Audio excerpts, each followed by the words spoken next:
게임이 다가왔어요. 우리 게임을 끄고 재밌게 놀았어요? 예. 선생님들만 재밌는 것 같은데? 우리 친구들은 목이 아파요. 목사님도 목이 아파요. 잠깐만요.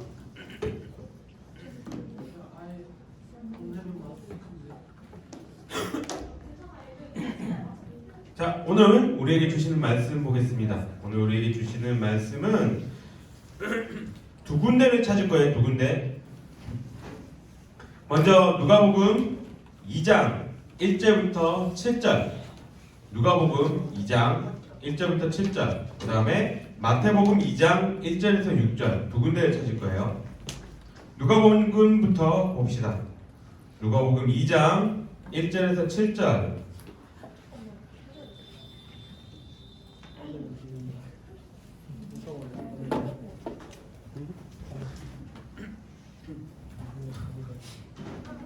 이제 아예 고정이 된 거야? 학생은 여기, 선생님들은 여기 이게 고정이 된 거야? 나는 그럼 여기만 보고 설교를 할 거야. 찾았어요? 누가복음 2장 1절에서 7절. 목사님 성경은 89페이지에 있네요. 찾았어요? 네, 찾았으면은 우리 한 절씩 큰 소리로 읽어봅시다. 제가 먼저 읽을게요. 그때 가이사 아구스토가 영을 내려 천하로 다 호적하라 하였으니 이 호적은 고레뇨가 수리아 총독이 되었을 때 처음 한 것이라. 모든 사람이 호적하러 각각 고향으로 돌아가매 요셉도 다윗의 집 족속이므로 갈릴리 나사렛 동네에서 유대를 향하여 베들레헴이라 하는 다윗의 동네로. 들켰죠? 하는 거.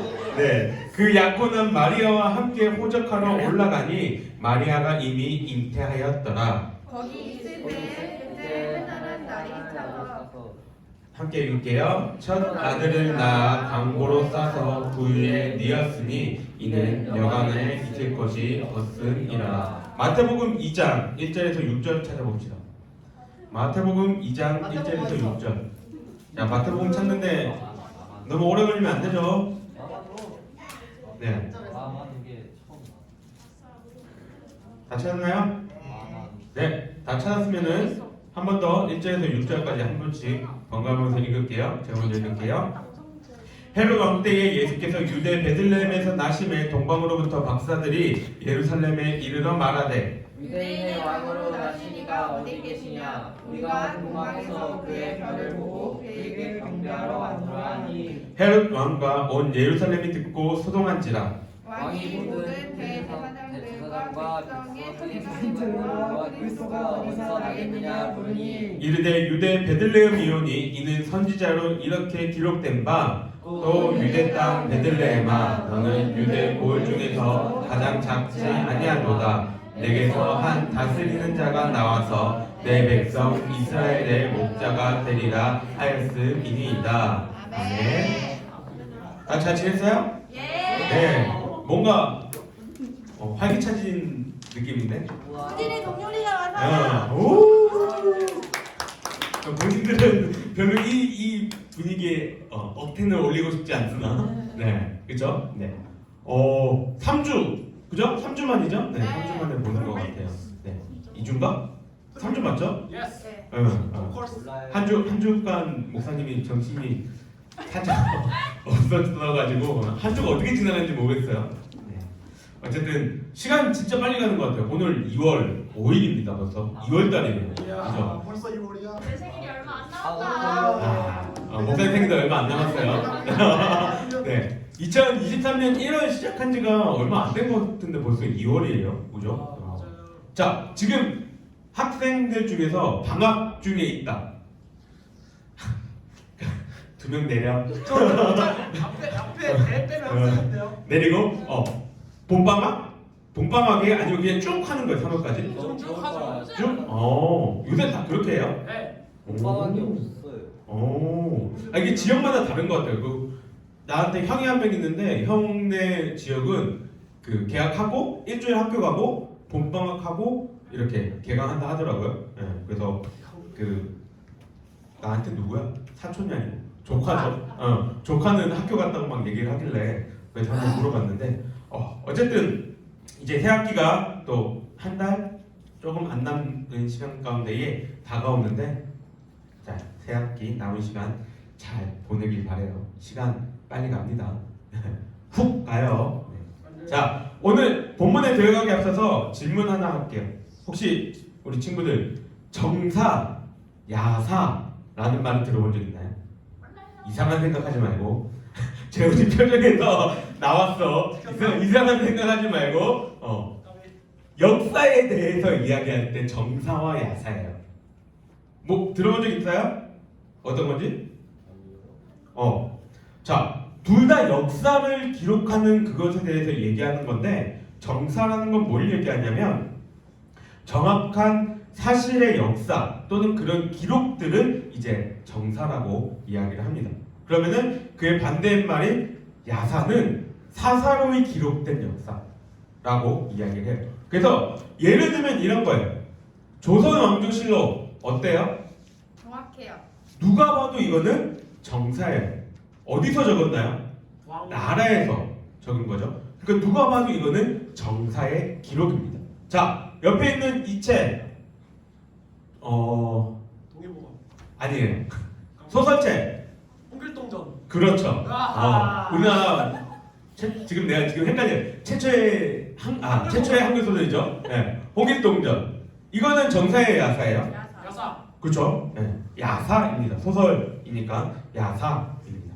근데 이렇게 정사는 나라나 이런 것에서 기록한 거, 그 다음에 야사는 이렇게 민중들에서 기록한 거라고 구분해 볼 수 있는데 사람들이 여기서 오해가 하나 생겨요. 무슨 오해가 생기냐면 정사는 진짜 기록, 야사는 가짜 기록, 이런 오해가 생기기도 합니다.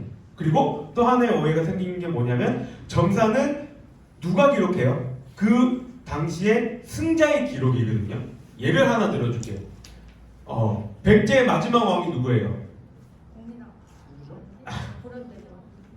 아니에요. 누구예요? 어디 그거 어디 앉아있어? 삼천. 어디 앉아있어? 한정우 의자왕. 그렇죠. 의자왕이죠, 의자왕. 의자왕이 방금 얘기했는 것처럼 그 궁녀 몇 명가 죽었다고 얘기를 해요. 3,000명. 3,000명가 죽었다고 얘기를 합니다. 이게 근데 정사의 기록일까요? 야사의 기록일까요? 정사. 정사의 기록이거든요. 그런데 낙함에 가본 사람이 있어요? 의자왕이 이렇게 뛰어내렸다는 낙함 가본 사람 있나요? 거기는 3,000명이 설 수가 없어요. 그 3,000명이 뛰어내리면 쌓여요. 죽을 수가 있는 곳이 아니야. 그러니까 무슨 얘기냐면 의자왕이 그만큼 나쁜 왕이다라는 것을 이야기하기 위해서 우리가 그래서 어쩔 수 없이 백제를 멸망시켰어 라는 승자의 기록이라는 거죠. 그러니까 승자의 기록이기에 정확하지 않다. 자기들의 그런 명분들이 많이 들어갔다. 그래서 야사가 더 정확하다라고 이야기를 합니다. 근데 야사도 완전히 정확하냐? 그것도 아니거든요. 우리나라 야사 중에서 UFO 얘기 나오는 거 알아요? 조선시대에 UFO 얘기 나오고 괴물 얘기 나오고 막 좀비 같은 귀신 얘기 나오고 그게 야사들의 기록이거든요. 그러니까 정확하게 뭐 야사가 맞다 정사가 맞다 이거는 되게 어려운 이야기인데 어쨌든 이 두 가지에 대해서 정의를 누가 내렸냐면 세종대왕 당시에 영의정으로 있었던 황희정승 들어봤죠? 이 황희정승이 이 야사와 정사에 대해서 뭐라고 얘기했냐면 야사라는 것은 국가에 소속된 사관들이 기록한 것을 말하는 것이 아니고 뜻있는 선비가 산야에 있으면서 들은 바를 기록한 측면입니다 라고 이야기를 합니다. 그러니까 다 거짓이라고 할 수도 없고 다 진실이라고 할 수 없다. 야사는 그러한 것이다 라는 것을 말해줬어요. 자, 설교 시작 전에 왜 이런 얘기를 하고 있는가?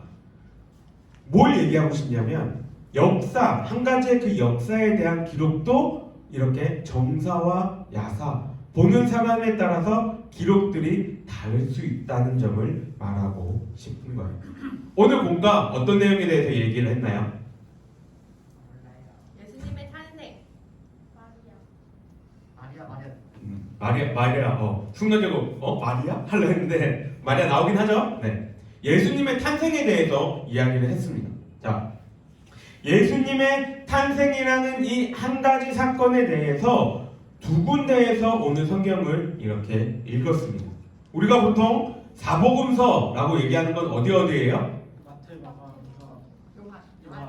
네, 마태, 마가, 누가, 요한 이 복음서들을 사복음서라고 이야기를 합니다. 그래서 이 사복음서는 예수님의 그 행적에 대해서 각자의 이 방식으로 기록을 하고 있다고 얘기를 해요. 예수님의 탄생에 대해서도 마찬가지예요. 예수님의 탄생에 대해서는 우리가 읽었던 마태복음과 누가복음에서 이야기를 하고 있는데 이곳에서는 한 가지 예수님의 탄생에 대해서 이야기를 하고 있지만 각자가 가지고 있는 시선과 중요한 점에 대해서 이야기를 하고 있음을 볼 수가 있습니다.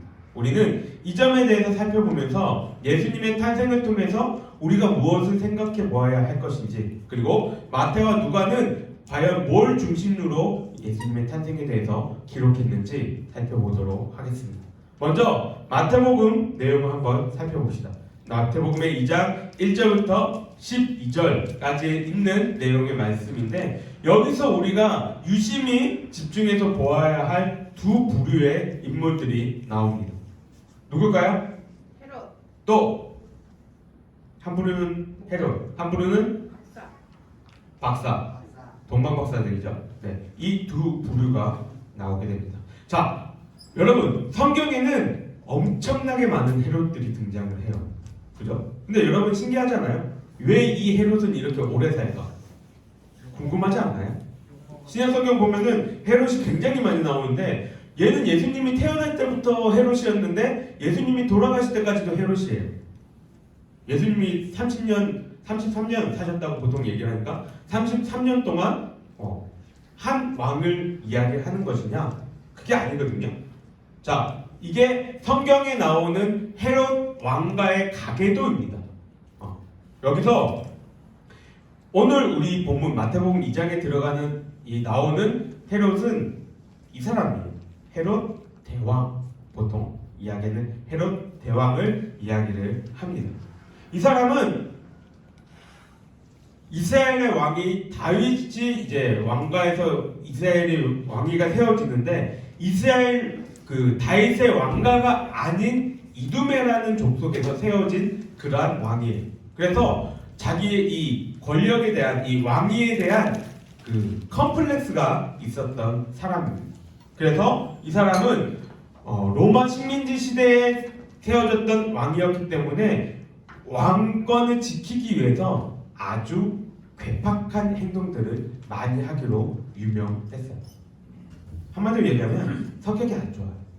어떤 것들을 하냐면 이 왕위에 대한 욕심 때문에 자기의 왕세자를 3번 바꾸고 자기 와이프를 죽이고 자기 아들들을 죽이는 그러한 만행을 저지릅니다. 그러다 보니까 이스라엘 이 백성들이 헤롯 대왕이 뭘 한다고 하면 불안한 거예요. 왜요? 성격이 안 좋아서 또 이상한 짓을 할까봐. 그리고 오늘 본문에는 뭐라고 얘기하냐면 3절에 이렇게 얘기합니다. 헤롯 왕과 온 예루살렘이 듣고 소동한지라. 그냥 이게 왕이 태어났대 떠드는 게 아니에요. 여기 이 단어 소동하다라는 단어 속에는 불안해하다, 혼란스러워하다라는 의미가 들어가 있습니다. 즉 헤롯 왕은 자기의 왕권을 뺏길까봐 불안해한 거고, 이스라엘 백성들은 뭐예요? 헤롯 왕이 또 이상한 짓을 할까봐 불안해하고 있었다는 것을 얘기를 해주고 있습니다. 또 예수님의 탄생, 마태복음에서 예수님의 탄생의 또 다른 부류는 동방박사입니다. 이들에 대해서는 많은 이런 썰들이 있지만 이들은 페르시아, 지금 여기가 예루살렘이거든요. 그러니까는 여기가 페르시아 혹은 파트티아라는 이 여기서 온 박사들이라고 이야기를 합니다. 이들은 우리가 일반적으로 생각할 때 동방박사 하면은 그렇게 막 높은 계급의 사람이라고 생각하지 않는데, 이들은 그 당시에 최상류층 사람이었어요. 그러니까 바로 다른 나라에 와서 누구를 만나러? 헤롯 대왕을 바로 그냥 다이렉트로 아련할 수 있을 만큼 그만큼 높은 지위의 계급에 있던 사람이었습니다. 이들은 점성술, 별을 보고 이렇게 점을 치는 것에 뛰어난 사람들이었기 때문에 이 별을 통해서 왕이 태어났다는 사실을 알고 있었고 하나님은 그들에게 그 별을 통해서 예수 그리스도가 태어나셨음을 이렇게 인도하게끔 하셨습니다. 여기서 보면은 이 동방박사들이 예수님의 탄생에 대해서 매우 크게 기뻐했다고 이야기를 합니다. 여기서 매우 크게 기뻐했다는 이 계속되는 반복은 성경에서 반복은 뭘 얘기한다고 했어요? 강조를 얘기한다. 지금 이스라엘 백성이 아닌 다른 이방인들임에도 불구하고 이들은 매우 크게 예수님이 탄생했다는 그 사실에 대해서 기뻐하고 있었다는 거예요. 그만큼 이 별은 한 번도 본 적이 없는 기이한 별이었고 이 별이 의미하는 바는 이분이 진짜 우리가 여태까지 보지 못한 특별하신 분이라는 그러한 의미가 있었기 때문에 몇백 킬로나 되는 저 거리를 그들은 별 하나만 보고 따라온 것입니다. 긴 여정 후에 그 사람을 드디어 만난다고 하니 그들이 매우 기뻐했던 것이죠. 여러분들이 좋아하는 연예인이나 스포츠 스타나 이렇게 만난다고 할 때 여러분들의 마음이 어떨까요? 설레요. 설레요. 또 방탄 만난다면 어떡할 거예요? 요즘 방탄. 트렌드 바뀌었어요? 저 700일. 아 그래요? 자 남자친구들한테 메시 만난다면 어떡할 거예요? 음바페. 음바페? 요새 또 음바페야? 손흥민으로 갈까? 우리나라 사람들? 자 어쨌든 내가 그렇게 보고 싶어하는 사람을 만난다고 하면은 굉장히 기뻐할 거잖아요. 그런 마음과 같이 이 동방박사들도 예수님을 만난다는 그 사실에 굉장히 기뻐했다고 성경은 이야기를 합니다. 자, 두 번째 예수님의 탄생 이야기 누가복음에 대해서 살펴볼 거예요. 누가복음도 마태복음처럼 왕의 이름을 이야기를 합니다. 누구의 이름을 이야기를 하냐면 누구예요? 가이사 아구스토. 실제 이름은 여러분도 들어본 적 있을 거예요. 줄리우스 시저 옥타비아누스라는 로마의 황제입니다. 세계사를 공부해 보면 알겠지만 이 옥타비아누스는 줄리우스 시저 다음에 로마의 황제였고 실제적으로 로마라는 이 나라를 완전히 통일한 그래서 이후에 약 2000년 가량 되는 그 로마 제국의 그 기초를 닦은 왕으로 유명합니다. 그는 많은 나라들을 이렇게 점령한 다음에 세금을 걷어야 되고 그리고 군사들을 이렇게 모집하기 위해서 아까 이 얘기한 호정령이라는 것을 내리게 됩니다. 말 그대로 몇 명이 이렇게 있는지 그거를 조사하는 거죠. 이거는 단순하게 누가복음에서 이스라엘에게만 있는 것이 아니라 전 세계적으로 로마가 다스리고 있는 그 나라 가운데에서 영향을 준 사건입니다. 이렇게 누가복음에는 예수님의 탄생 스토리, 마태복음에서 그 동방박사와 같은 또 다른 한 부류가 등장하는데 그 부류들은 누구예요? 누굽니까? 누가복음에 등장하는 한 부류. 목자. 그쵸, 목자들입니다. 여러분에게 목자들은 어떠한 이미지예요? 양치는. 목자. 딱 두 가지를 생각해보면 긍정적이에요, 부정적이에요? 부정적이에요. 부정적이라고? 왜요? 집이 없어요. 집을 잘 나가요. 네. 왜 집 나가요? 약밥 주려고.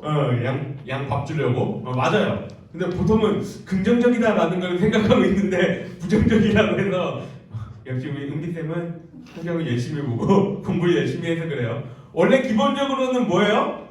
긍정적이죠. 왜냐하면 예수님도 뭐라고 말씀하세요? 나는 목자요. 나는 선한 목자다라고 말씀하시잖아요. 그만큼 우리에게 있어서는 모르겠어요. 저한테 있어서는 긍정적이에요. 그런데 이 목자라는 이미지가 긍정적인 거에 비해서 그 당시에 이스라엘 백성들에게 목자는 그렇게 긍정적인 이미지가 아니었어요.